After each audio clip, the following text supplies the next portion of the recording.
Good morning. Good morning. Okay, I'm coming. Okay. I don't believe there are any public speakers, correct? No. Okay. May I please have a motion for the last meeting's minutes? Okay. All in favor? There are still no changes to the work plan, and there's sort of an uneventful, in my opinion, report to follow on the projects that Michael will go for. Good morning. Yes, indeed, it's uneventful. I'm going to start with the Fulton Street Transit Center. This week, last week, we have awarded the Corbin building. That's a $59 million award. And at this point, we only have 2 more awards to make. We expect to do the RW Southbound sometime in March, and we are advertising the last piece, that is the transit center, with an expected award sometime in June. So at that point, everything would be committed, and we'll just be completing the construction. As of the book is indicating that we committed 57% of the stimulus dollars, $423 million. With the Corbin building, we're now at 70%. Important to note here is the AC mezzanine work. AC mezzanine work is the one that probably is expected to impact our customers the most.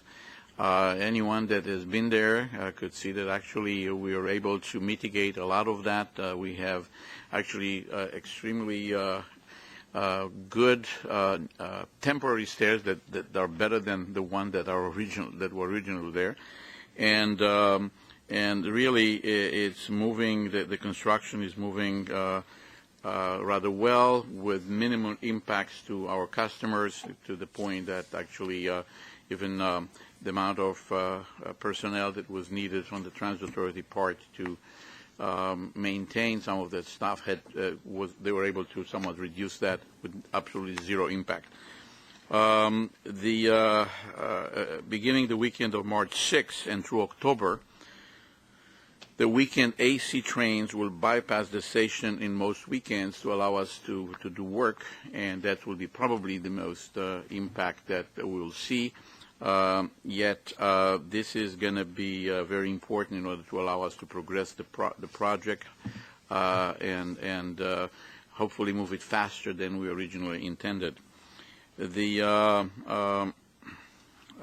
the next few months we will have to have a thorough campaign in making sure that our customers are aware of the fact that the AC are bypassing the station. Last month I mentioned the underpinning of the Corbin building is underway. It is going a little slower than we expected. This is only one area that we fell behind about 23 days due to the fact that all of the digging is done by hand. The contractor encounters soft soil. We have to make sure that the building doesn't tilt or sink, so we're doing it in a very careful way. The work is part of the foundation contract, and the contractor has already made plans to make up time using double shifts and other elements of the work, so they will eventually complete the underpinning on time. Literally. And if you come there, this is reminiscent of truly old times. The space is extremely cramped, and the people are actually by hand digging, and dirt is being taken out in buckets. The only mechanized part is that once you have it in a bucket, you dump it on a conveyor belt that takes it out. But otherwise, everything is truly manual, and we go down about 30 feet below the existing foundation.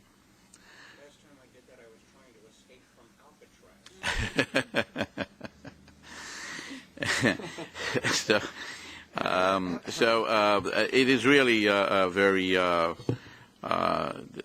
it's labor intensive. Let me put it that way, and it's a tough thing. And anyone that I think we're still there. Is Uday here? So do we still can? If anyone wants to see it, they can still go there and see them digging. Okay, so we're still there. So you can see it if you intend to visit. Let us know. The demolition of the Fulton Street 4-5 station has also begun, and we are towards the end of March. We are starting to remove and reconstruct the sidewalk vents on Broadway between Day and Cortlandt, so that you'll see that. So the work is really moving on rather well. One explanation that I was asked last time, you have noticed that we moved money from one line to another, and from design to construction management. During construction, the design is done. During construction, the designers are providing construction support services to the contractor during design period, so therefore to reflect actually where the money is being spent, we have completed the design and we moved that money into the construction support services. So that's what you have seen. So just wanted to make sure that you understand exactly what we have done. One or two questions, Michael? Yes. On this. The Port Authority funding for the RW Southbound platform, how is that funding coming in? Is it going to be front-ended? Is it back-ended? They will have, in order for us to award. And how much is it? About 20 or 25 to 30 million. Yeah. For us to award the contract, we have to have a piece of paper in hand from them that says the money is available, and for the moment, it looks as if this is about to happen. Okay. Just also want to point out it's been 7 months for our customers using this station of inconvenience, so hopefully there won't be too much more. The project was, I think, originally scheduled to 44 months. Yep. So we have a long haul, but a lot of work has been done. If you you can visit the former maze, and it's been demolished, particularly on the east side. It's totally demolished, and work is progressing, and we expect to do a lot of the work during the summer months. And can you give us an order of magnitude of by how much the Skanska bid was below the estimate? On which one? On the Day Street? About 11 million, I believe, below estimate. So we had 17 and change, and I think that we had $29 million in the budget. Am I correct, Uday? Yeah.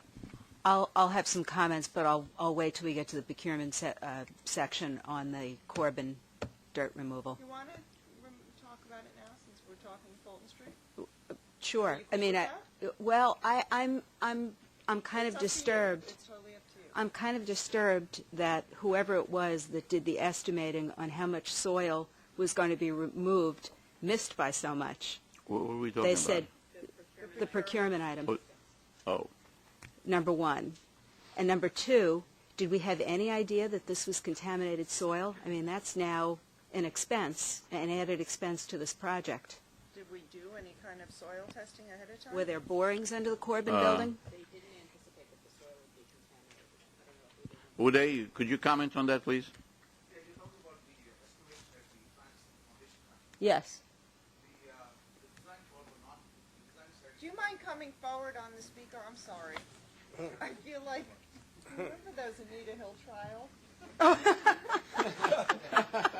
Talk more into the microphone.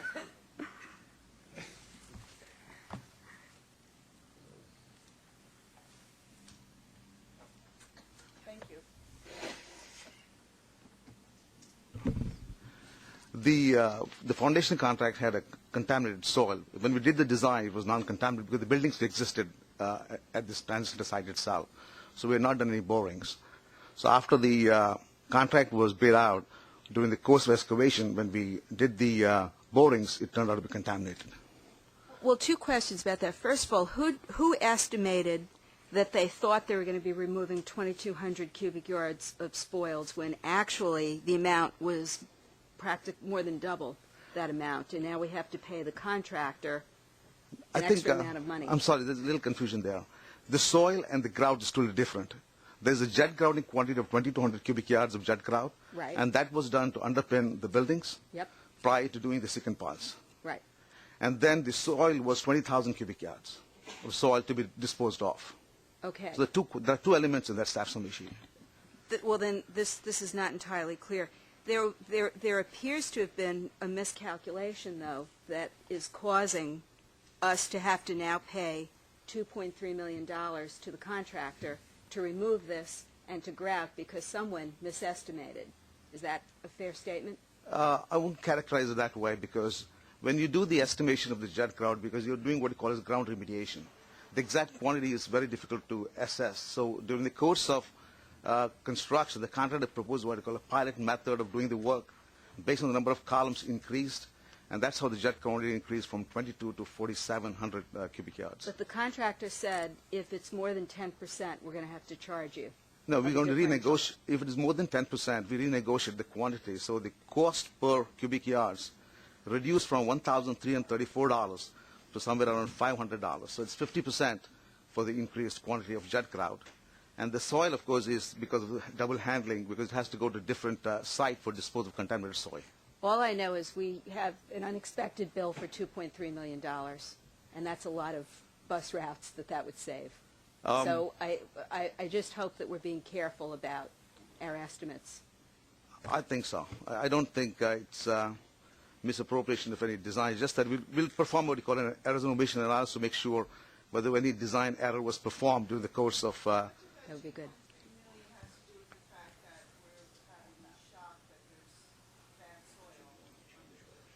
I think the soil, if I remember the number correctly, is about $800,000 was the estimate for the soil. I think we negotiated about $600,000 for the contaminated soil.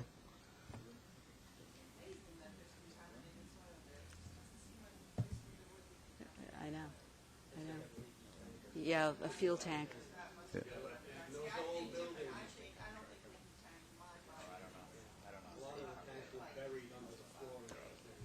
So we will do an errors and omissions study on this? Yes. Okay. I have one quick question before you leave. The price for the 2,400 yards with the grout was $1,300. Yeah, $1,300. Now the other price for the additional 2,300 cubic yards of material was for $564. Does that mean that it was without grout? No, with the grout, just that when you do the initial quantity estimate, right, the contractor has the setup cost. No, I understand that, but I'm just saying if the price went from $1,300 to $600 and you're grouting and removing the soil, you're doing the same function. Why is that such a big difference in price? I think there's a little confusion. See, the grouting was done prior to doing the excavation. So you do the grouting to Right. underpin the Corbin building site as well as the other building to stabilize the soils. So just to be clear, the $1,300 per cubic yard included grouting. Yes. Okay. The $564 per cubic yard was just the removal of the soil without grouting. No. No. There was grouting involved in that Yes. also? Yes. It's That's just for grouting. that's an awful big disparity in number. Because of the additional quantity, because the quantity went up from 2,200 cubic. Let me explain the way it works. It doubled the amount of yardage almost. No. The weights that you do. Yes, it says in your book here, you get 2,400 cubic yards, and then you had another 2,300 cubic That's correct. yards. In terms it's of the- almost double, in but ter- the price is only 25%. So were we paying too much originally? No. The way it works is that you do the initial jet grout first. You do the ground remediation prior to doing the second part. I understand that. We're talking about per cubic yard costs. Yeah. For cubic yards of cost for 2,000 yards, one time it's $1,300, the next time it's $500. It's a big difference. In all deference to him, because he wasn't planning on this witness box. Okay. Do we want to give him, I'm Yes. not going to let it go. Yeah. Believe me, I'm as interested as you are. But do we want to give him a day or two to figure out what? Yeah, some sort of an explanation as to Carl. why the If it's not a disparity. real good explanation, Okay. we're going to go back Unless to the Michael- people that charged us. Normally, when you have a bid, as you know, as a contractor, you get whatever quantities and you put a price on it. As long as this was a low bid, so as long as the low bidder, that price is accepted. Now, when you exceed the quantity that you have had in the contract by more than 10%, you now have to renegotiate the price based on a much more, it's different, because now it's not just a number that you put out of your head, but it is a number that you have to substantiate. So if you go to the first line, you're a low bidder with 1,300. You could have been a low bidder with 13,000. But once you have the quantity exceeded by more than 10%, all bets are off. Now we sit down and negotiate the real price. And it really... Okay, Cheaper per, Yeah. because the initial work's done, No, I think it has to do with more how I they... do this all the time. I know you do. You're going to pay for the grout. You're going to pay X amount of dollars a cubic yard, whether to the subcontractor who's doing the grouting. Right. All right. So if he's doing 2,400 cubic yards and he's charging X amount of dollars, you're not going to get him to do it for 25% less. The subcontractor.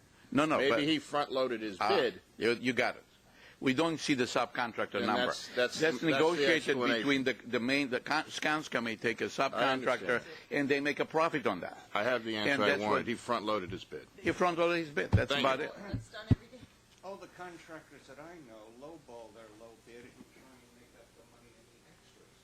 This guy looks like he did it exactly the other way around. Because most probably he did not expect that he had to do additional grouting, and he felt that he will just make some money in grouting, and then he wouldn't have to do more. But did that contractor provide the estimate of how much grouting had to be done, or was it something that we estimated? Normally, on grouting, you put a number. We estimate. We You estimated estimated a it. number. Okay. And our estimates were not quite. Again, they were quite off. Well, And let's figure out. Grouting is Let's not figure out something how that we- you can figure it out, particularly when you have the type of situation that you have there, that you have basically buildings sitting there, that you have to take the buildings down, and you're going to have to figure out what you have. So it is an estimate or a guesstimate. I mean, and certain things, when you estimate, you have to assume certain quantities. It's not necessarily that you can estimate precisely. I Certain guess things what I'm you can. pointing at is that some of our estimating on other projects has left a lot to be desired. Remember the slurry walls and other types of things. So I hope we're just sharpening on 2nd Avenue. And I'm hoping we're sharpening our pencils on how well we estimate, because it really has an impact on these cost overages. Yes, it does.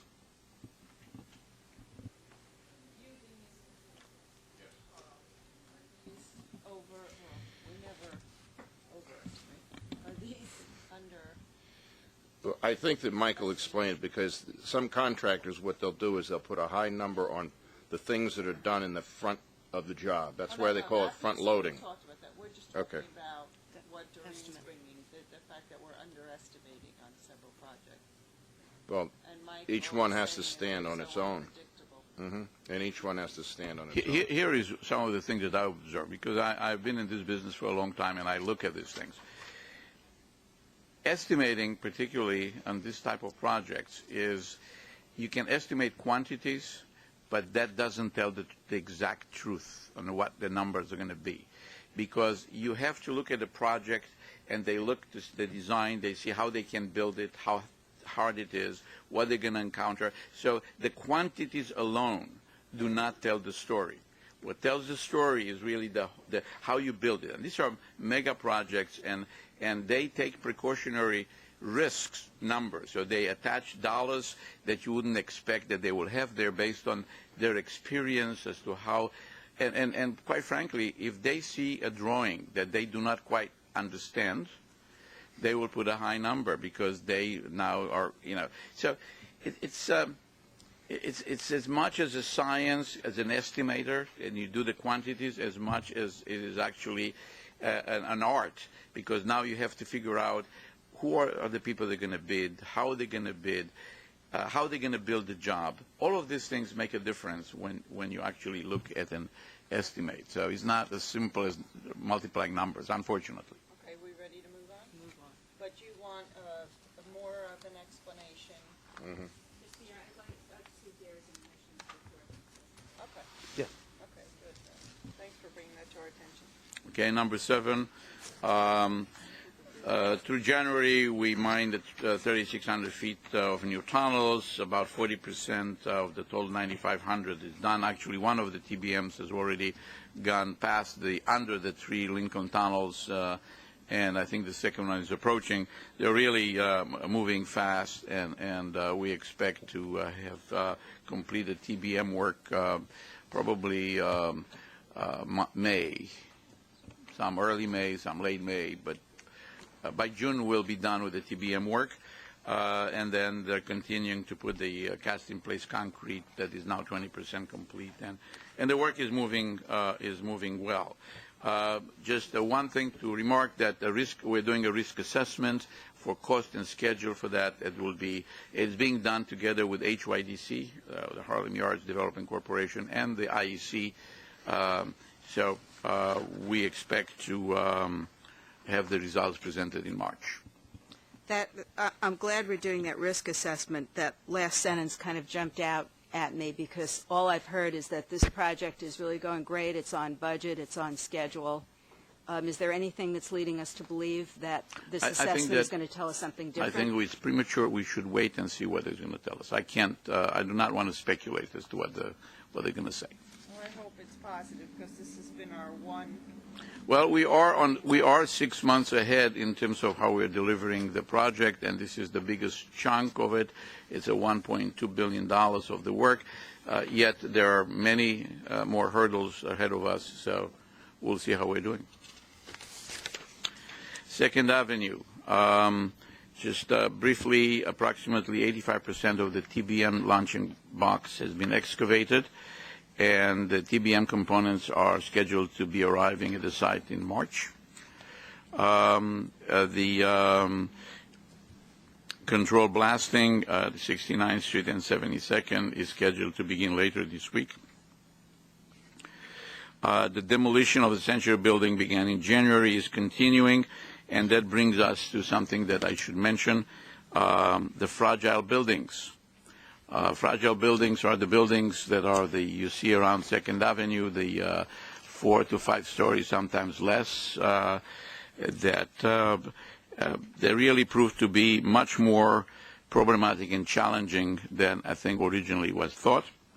We're trying to learn from the lessons that we have acquired with the building at 7066 and 68 and 1772, where the buildings were actually leaning and the people were evacuated. So we had a memorandum of understanding with the Department of Buildings as to what we need to survey. So at this point, we are ahead of the curve, at least south of 96th Street, side of 92nd Street, actually.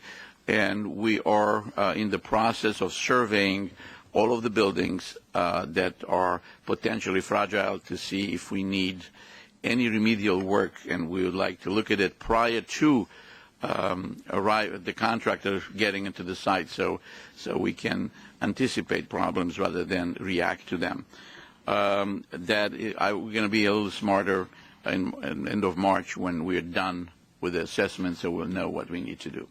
This has to represent an additional unknown cost to us, correct? That's correct. And do we have the proper levels of contingency to deal with this? We have contingency dollars, yes. The proper, the full amount? Proper is like anything else is going to be when we know what the numbers are. I believe that we do. And the design changes for the station entrances, whenever I see design change, I kind of wonder if that now is an additional added cost. Which design change are we talking about? The fourth bullet down, Michael. I'm sorry. Presented design changes for station Wait, entrances. let me just get.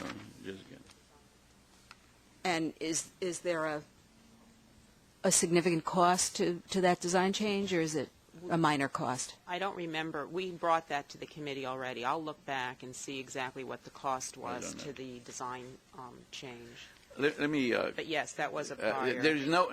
That's not one time that we go to a designer and we said, well, we would like you to do this, and they will do it for free. It doesn't happen. Right, Mike, everybody knows that. Anyway, so. We're smart people. I'm just. Nothing's for nothing. Right. So I'm sure that you are aware of the fact that we have been sued on, at least we have at this point 3 lawsuits, one on 69th Street regarding an ancillary facility, as well as the owners of 6668, the building that we actually stabilized, as well as I think there's another lawsuit for 7072, and this was not from the building owner, I believe, was a lawyer representing the tenants or something like that. So. And Michael, can you help me out? Do we have a specific cost to cure fund, or does this come out of contingencies as well? The 6668 came out of contingency. I think that 7072, I don't believe we did it. I think they did it on their own. Bill, am I correct? Yeah. So 7072 was done by the owner of the building. No. We the tenants. This is in order for him to do the job, the tenants were basically told to leave, and by the Department of Buildings that they found the building to be unstable. But the tenants now, I think they decided that we have deeper pockets, I guess, than the owner. So I don't know. Which street is the building where they say you're checking away 8-window lights? 69th Street. 69th Street. They built right up to the property line. They have The windows were illegal. but we are not being the lawsuit is not going there. The lawsuit actually is on environmental grounds of some sort. So it's in the disclosure process. So I would rather not comment on the litigation if I. Okay. East Side Access. On the East Side Access, we have awarded the final tunneling job. This is the Northern Boulevard crossing. Was awarded to Siobhan Kiewit this month. This is really a major technical challenge, despite the fact that this is just 120 feet of tunnel, and we're going under basically an elevated structure that carries trains as well as a tube, and we are in rather soft ground, so that's going to be a challenge to get it done. So just this is really, as far as the only other thing I wanted to say about the East Side Access is that we have completed a significant portion of the perimeter wall that separates the East Side Access passenger concourse from the Metro North, and track number 115 that was inactive has been returned to service by Metro North. So there is not much more that I have on that. When you have such a technically difficult engineering project, do you sometimes wonder whether the low bidding requirement for contracts to build it is diametrically opposed to accomplishing the best result? Shouldn't you take the highest bidder sometimes? I tell you, what we should really do, and not always possible because of the procurement rules, is to pre-qualify bidders, and then have the pre-qualified bidders that we know that can do the job do a low bid. That's what happened actually in New Jersey, where the tunnels, they pre-qualified bidders, and then they bid out the project, and strangely enough, on over $500 million a project, I think that the second bidder came within $1 million, $1.5 million. So it shows you that actually there are two rather qualified bidders that they went after each other, and it turned out to be very good because they're both qualified and it didn't matter who got it. I think we are precluded on our on many of our projects, particularly the one that I think there are New York MTA. I mean, East Side Access, I believe, is the only one allows us to pre-qualify. Am I correct? The others do not.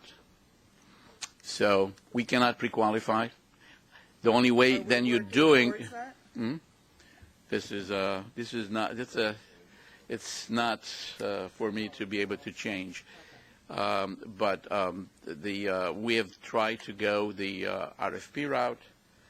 The RFP route, and I would rather do that discussion on a different forum, is not always the one that will yield the best results, because on the RFP, I've not yet seen one time that the bidders do not come in with a high number expecting to be lowered. So you start here. You never start where you're supposed to be starting. Are you having a good time yet? Actually, I must say that as an engineer, I'm having a good time because I get to deal with lots of problems that kind of brings together a lot of my past experience. As a human being, I'm not sure that always I am having a good time, but as an engineer, I do. Okay, so any questions on the project status?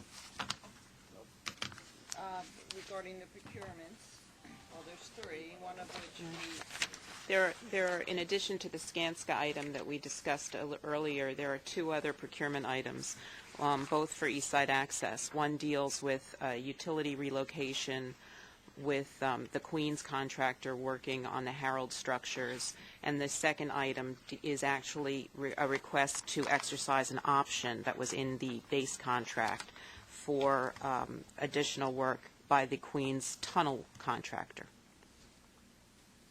Any questions, comments? I move them. I move that the items be adopted. Okay. Is there a second? Okay, all in favor? Thank you. Okay, good. The preliminary budget results are indicated as an information item in the adopted plan for 2010 to 2015. Now we'll move to the real estate portion. There are 10 action items, and there was one, Jeff, that I wanted you to discuss a bit, and I think it's number 8. That's Sure. changing the policy. Right, yeah. There are, I believe, 9 I'm sorry, is that on? Yeah. Good morning. I believe there are 9 transactions that we're asking for authorization on, and then I was told 10. and then the 10th item is this request that we increase the threshold from $1,000 a month to $2,000 a month for construction staging agreements that we can enter into without specifically coming to the board with those. It was the threshold was established at $1,000 per month in 1999, and with inflation, we're finding that we are starting to bump up against that limit, and sometimes circumstances call for us to be a little more nimble in trying to enter into these agreements. Is So we would 2,000 consider enough for, Maybe not, but let's start there. yeah, We'll come back again if Okay. it turns out it's a problem. Move slowly around here. Okay, any questions on any of the other items? I move them. Second. All in favor? Aye. Thanks. Okay. Before we adjourn the meeting, then we know what we're going to get next month for you, Doreen. Yes. Yes. Okay. Yes. And was there anything you wanted, Laura? Yeah. Further explanation on that posting. Okay. Okay, so we're, you know? Yeah. What you gotta do for next month? Okay. We're all clear. Okay, we're all clear. There was just, I know, typically I thought somebody would bring up the article that was in one of the newspapers, one of the rag sheets, about, the cost of the number of employees now that are attached to capital construction. And I had asked, pardon me? Oh, sorry. So I had asked Tony about it today, and Tony already had a slide, and I thought we could pop the slide up. I think the committee's entitled to our side of the story.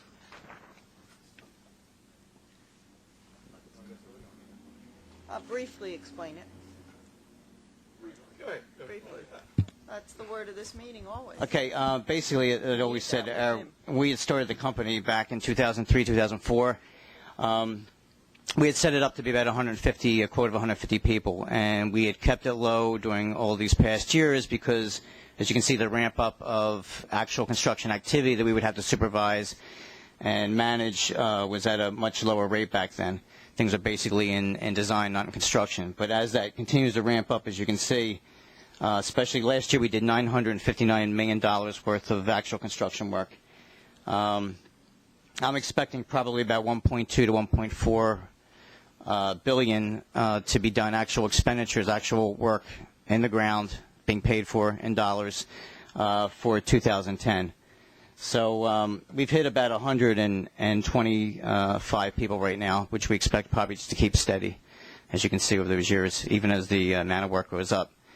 Now, you know, Michael has the discretion if something should happen out there. There's a lot of very sensitive work with regard to mining under the ground.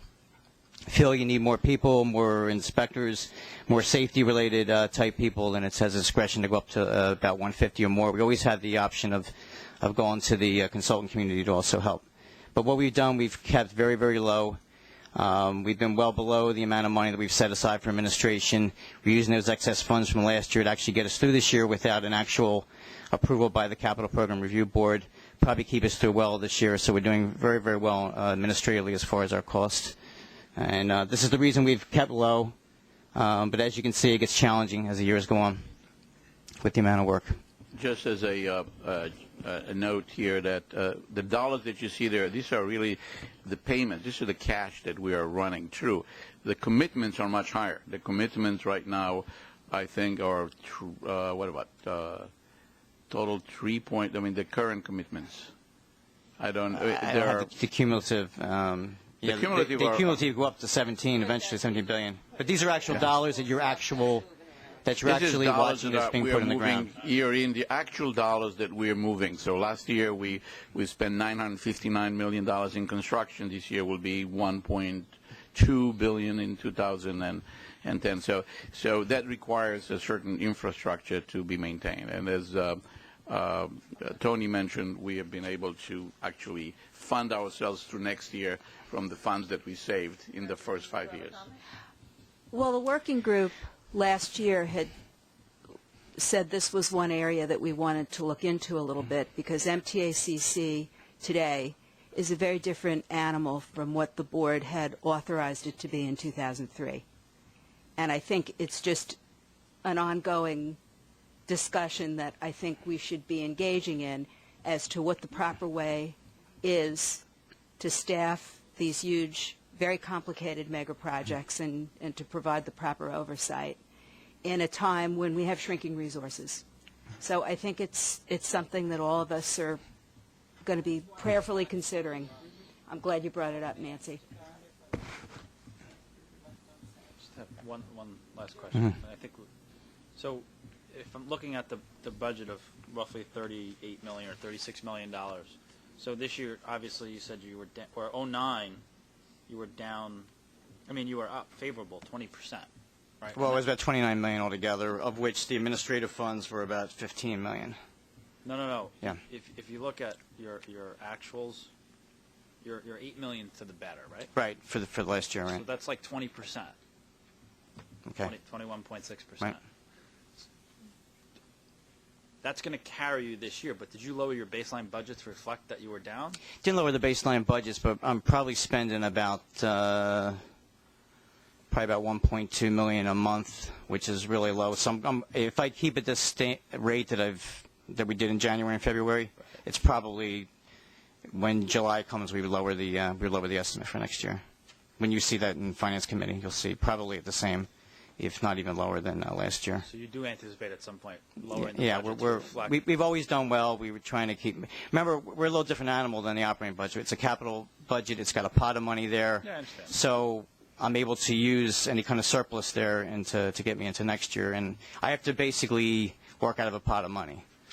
So there's not an overhead rate we use. We basically just go to a pot of money administratively, and then you have the other part of our company just charges directly to the projects.